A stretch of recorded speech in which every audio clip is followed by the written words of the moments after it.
စိုက်ကပြိုင်ပွဲတစ်ပွဲရဲ့ race track ထဲကအဖြစ်အပျက်တွေကိုမြင်အောင်ကြည့်ကြပါဆိုရင်ခင်ဗျားတို့စိတ်ကူးထဲမှာဘာတွေပေါ်လာမလဲရန်သိကြည့်စက္ကန့်နဲ့မြတ်တဟုန်တို့ဖြတ်မောင်းနေတဲ့စိုက်ကယ်တွေပြိုင်ပွဲတစ်လျှောက်ကကိုယ်ကောက်နေတဲ့ကတည်းကနန်းနေတာ racing စုအပြည့်နဲ့ကိုယ့်ရဲ့ potential ကိုသုံးသွင်းနေရတယ်ညကိုစီအမြင်တွေရှိကြမှာမှန်တယ်လို့ကျွန်တော်တို့အားလုံးစိတ်တဝမ်းနဲ့လက်ခံကြမှာခုလိုရှိမှာဆိုတော့ဒီကွင်းနဲ့အခိုက်လက်နေချားမှာလိုက်ပါစီးနေတယ်ကျွန်တော်လည်းဖြေရှာကြည့်ကြအောင် let's go ဘယ်တော့မလို့တော့ဒေါ်နဲ့သွားစားမလို့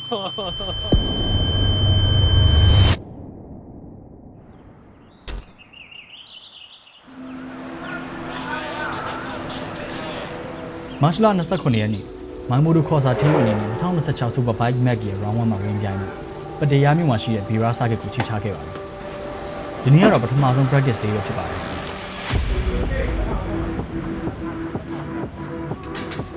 ပြိုင်ပွဲတွေမှာရလဒ်ကောင်းရဖို့အတွက် rider နဲ့ cycle တသားတည်းဖြစ်ဖို့ potential အကောင်းဆုံးကိုချပြနိုင်ဖို့ mechanic တွေနဲ့ rider တွေအတွက်တကယ်ကိုအရေးကြီးတဲ့အချိန်ပဲဖြစ်ပါတယ်ဒီနေ့တအားများရတော့ ချင်းနေလို့ဘာလုပ်နေလဲဘရို failing နည်းနည်းဆောင်းနေလို့ပြန်တက်မှုခုပဲပြုတ်တယ်ပြီးရောတော့ထုတ်လိုက်ဒါတော့ထုတ်တော့ ဒီဘက်မှာတော့ Yamaha R1 Rider M Yamaha R7 Rider Cycle Daytona 675 Rider Pass နဲ့ Yamaha MT-09 Rider Game တို့ဝင်ရောက်ရှင်နေတာမှာဖြစ်ပါတယ်အားလုံးကတော့ Class B ပြီးမှာဖြစ်ပါတယ်ကျန်ခဲ့တဲ့ Rider ဆိုင်းစာအနေနဲ့ကတော့ Yamaha Bluetooth Championship မှာဒဏ်ရာရခဲ့ပြီးနားယူနေစေကာလဖြစ်တာမို့လို့ Super Bike Mag Round 1မှာတော့မပါဝင်ခဲ့ပါဘူးဒါပေမဲ့ team ကိုအားပေးဖို့ကိုဆိုင်းစာရောက်လာတဲ့အချိန်ကတော့ကျွန်တော်အားလုံးအတွက်အားတက်စရာချင်းဖြစ်ခဲ့ပါတယ်ဒီနေ့ရပထမဆုံး practice round စဖို့အချိန်နီးကပ်လာပြီဖြစ်တော့ rider တွေအားလုံးစပြီးပြင်ဆင်ကြတော့မှာဖြစ်ပါတယ် It's time to suit up I can feel your energy It's like you're standing next to me You're forever on my mind You're forever by my side Won't you hold me closely I don't wanna fade away Please just watch me It's not easy but your love is more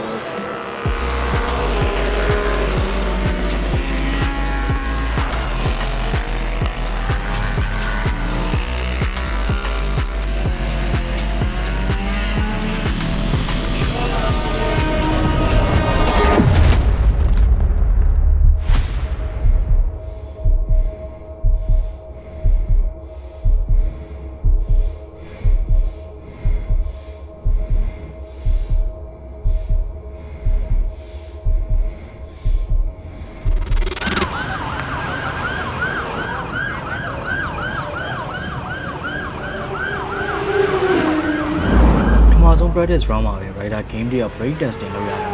turn 3 ထွက်မှာ over braking ဖြစ်ပြီး crash ဖြစ်ခဲ့ပါတယ်ဒီနေ့အစောပိုင်းမှာပဲ team ရဲ့ experience rider နဲ့ injury ရသွားတာဖြစ်တဲ့အတွက် Henry ရဲ့ pressure stress တွေကိုကျွန်တော်အားလုံးခံစားမိပါတယ်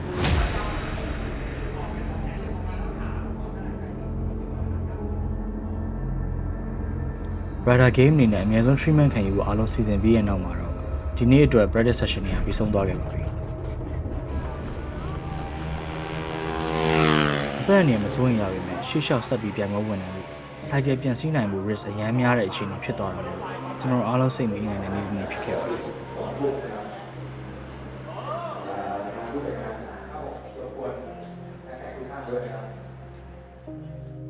It's time to move on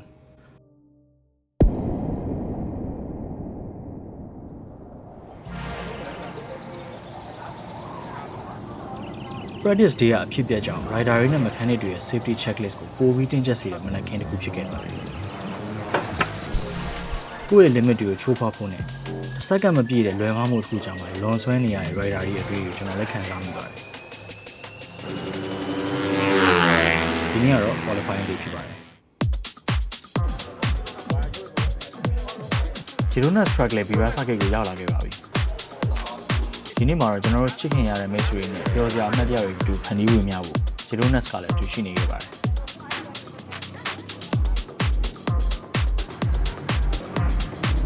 ဒီနေ့တော့ qualifying ဝင်မောင်းမဲ့ rider တွေကတော့ M Bus နဲ့ Sign ကိုလို့ဖြစ်ပါတယ် မနက်ပိုင်း practice session တွေတော့ ready ဖြစ်နေကြပါပြီ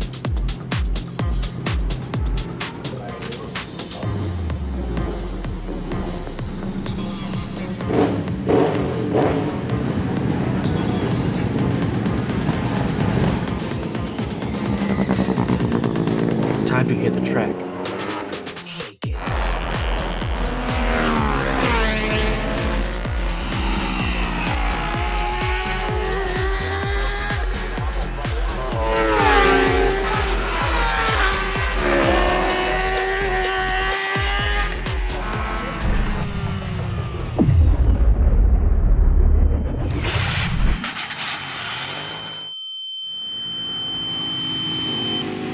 S-curve ကနေထွက်လာတဲ့ 10-7 မှာ rider bus တယောက် over braking ဖြစ်ပြီး crash ဖြစ်ခဲ့ပါတယ်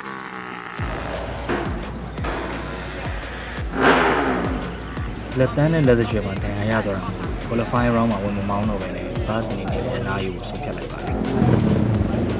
။ 我们业务的蛮厉害的啦，是吧？咱的长毛了，蛮多毛了。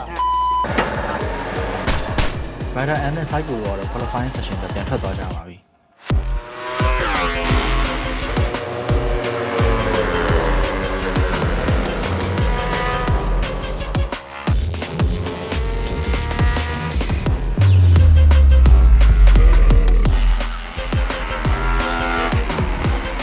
qualifying session ပြီးသွားတဲ့နောက်မှာတော့ rider M နဲ့ cycle တို့ကတော့မနက်ဖြန် final race အတွက် position 2နဲ့ position 7အသီးသီးနေရာယူခဲ့ကြပါပြီ။မနက်ဖြန်ပြိုင်ပွဲအတွက် bike safety check up လုပ်ပြီးတဲ့အချိန်မှာပဲကျွန်တော်တို့ qualifying ဒီကိုဆုံးသက်လိုက်ပါတယ်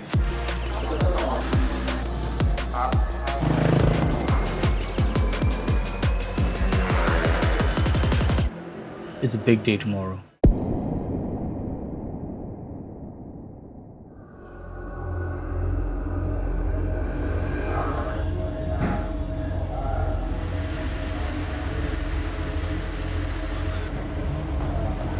Practice နဲ့ qualifying rounds တွေပြီးမှတော့ကျွန်တော်တို့အားလုံးစောင့်မျှော်နေတဲ့ပြိုင်ပွဲတွေကိုရောက်လာခဲ့ပါပြီ။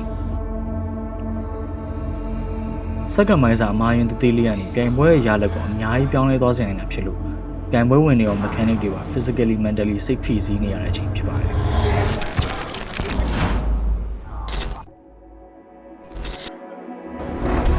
Waiting for the storm to settle as I look toward the sea. Dust in your eyes like the water as the tide it consumes me. You would never save me if my walls came down. That is underwater, you would let me drown. Watching as I suffocate. ဂျာကချင်းပြီးမှပဲပြိုင်ပွဲချိန်နီးကပ်လာပြီဖြစ်တယ်။ rider တွေအားလုံး pit ထဲနေရာယူဖို့အချိန်ရောက်လာပါပြီ။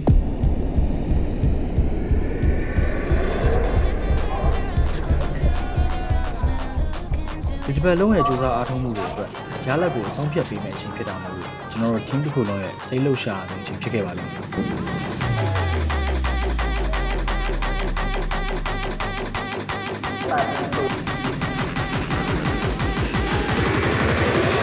The race begins now. ။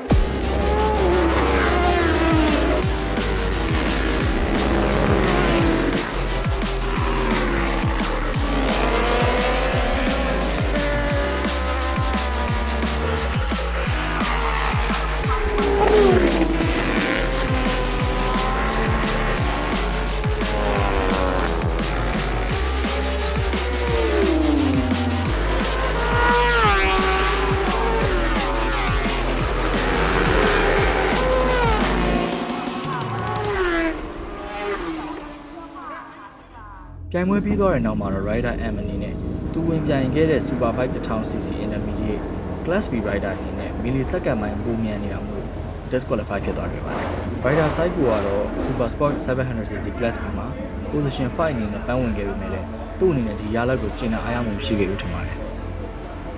ဘယ်လိုပဲဖြစ်ဖြစ် Superbike နဲ့ Brown 1ရဲ့မမျှော်လင့်ထားတဲ့အဖြစ်အပျက်တွေဆုံးရှုံးမှုတွေကြားထဲကနေအခုလို position မှာပန်းဝင်ခဲ့တာမို့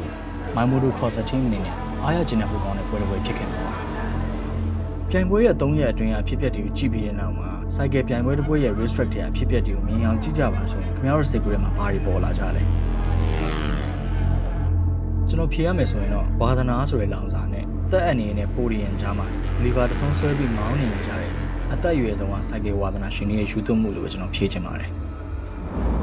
ဒါဆိုကျွန်တော်အားလုံးတစ်စိတ်တဝမ်းနဲ့သဘောတူညီကြမယ့်အရာကိုဘာများလဲ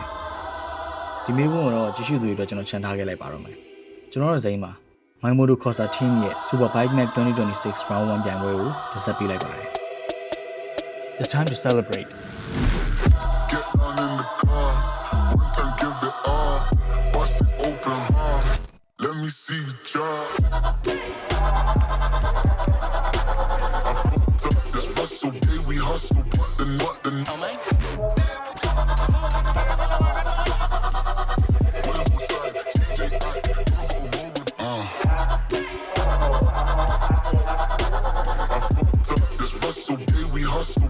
ပေါင်းစုံတော့လုံးနိုင်ခဲ့ပါတယ်ဒီထက်အများကြီးကြိုးစားပါအောင်เนาะ Punish my guys, know that they fly.